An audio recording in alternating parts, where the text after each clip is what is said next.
Saudara-saudari, hari ini Minggu 9 Maret 2025.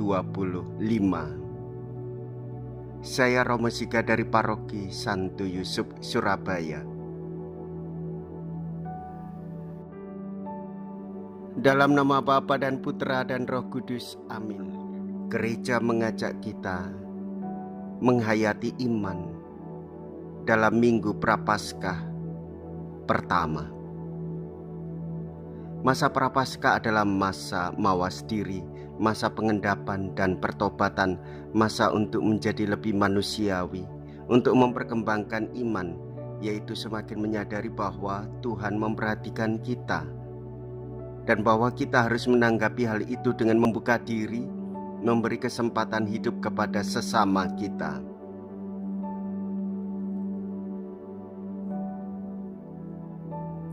Yesus dibawa oleh Roh Kudus ke padang gurun dan di situ ia dicobai. Mea culpa, mea culpa, mea maxima culpa. Marilah kita berdoa.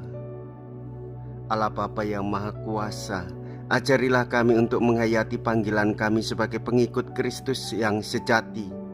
Semoga kami tidak hanya hidup karena makanan jasmani saja, tetapi juga karena sabda yang Kau berikan kepada kami melalui Yesus Kristus Putra-Mu Tuhan kami, yang hidup dan berkuasa bersama dengan Dikau dalam persatuan Roh Kudus, Allah sepanjang segala masa. Amin.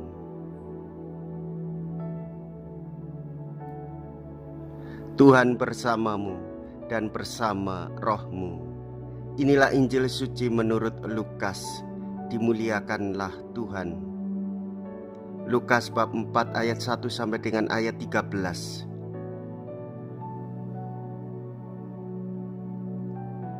Sekali peristiwa Yesus yang penuh dengan Roh Kudus kembali dari sungai Yordan, lalu dibawa oleh Roh Kudus ke padang gurun.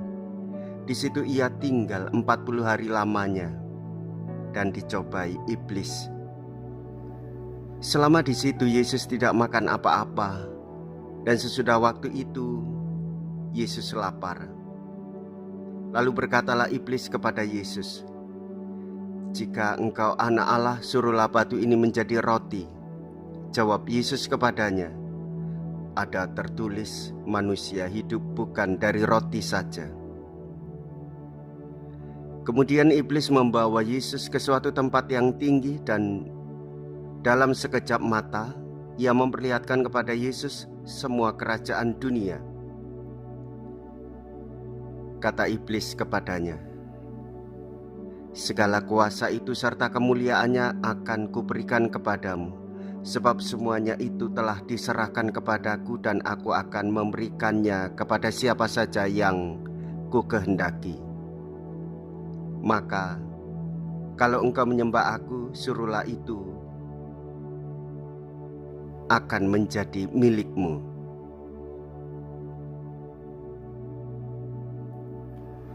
Tetapi Yesus berkata kepada mereka, "Ada tertulis, engkau harus menyembah Tuhan Allahmu dan hanya kepada Dia sajalah engkau harus berbakti."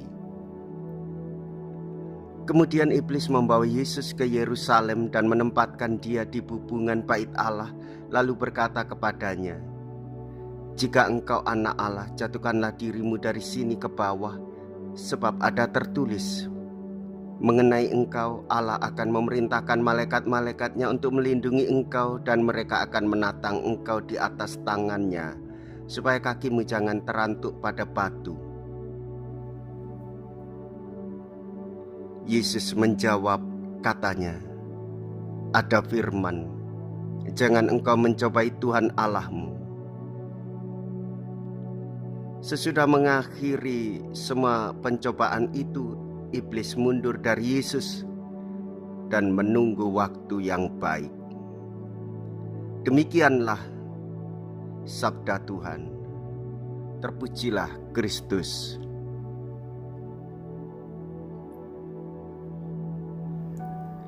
Saudara-saudari umat Allah yang terkasih, Yesus mengajarkan kepada kita supaya kita rendah hati dan mampu mengendalikan diri demi pertobatan kita dan sembah sujud kita kepada Tuhan Yesus Kristus. Godaan iblis membawa kita pada maut, kematian, dan dosa. Godaan perut ingin memuaskan nafsu makan dan minum kita menjadi serakah. Godaan tahta membuat kita ingin berkuasa dan melebihi Tuhan. Godaan pangkat, seakan-akan yang lain berada di bawah kita. Godaan kemuliaan semu. Saudara-saudari, kemuliaan hanya ada pada Allah, dan kita berpartisipasi di dalam kemuliaannya. Supaya kita terhindar, supaya kita mampu untuk mengatasi godaan-godaan itu, hendaklah kita setia pada hidup doa kepada Tuhan Yesus, melakukan pantang dan puasa untuk mati raga dalam pertobatan, serta melakukan derma kasih demi menolong sesama kita yang sungguh membutuhkan pertolongan karena kemiskinan dan kemelaratannya. Jikalau kita berani hidup menderita dalam Yesus, maka kita pun akan dipermuliakan di dalam Kristus. Oleh karena cinta kasih-Nya kita diperkaya. Terpujilah nama Yesus, Bunda Maria dan Santo Yosef untuk selama-lamanya.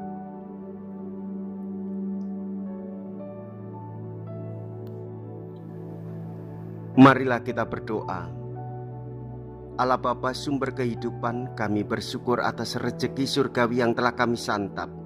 Kami mohon, jadikanlah kami putra-putrimu yang hidup berkat sabda dan Yesus Kristus putramu, Tuhan dan pengantara kami. Amin. Tuhan beserta kita sekarang dan selama-lamanya. Semoga Allah yang Maha Kuasa memberkati saudara sekalian, Bapa dan Putra dan Roh Kudus. Amin. Saudara-saudariku yang terkasih, pergilah. Ibadah sabda sudah selesai. Syukur kepada Allah.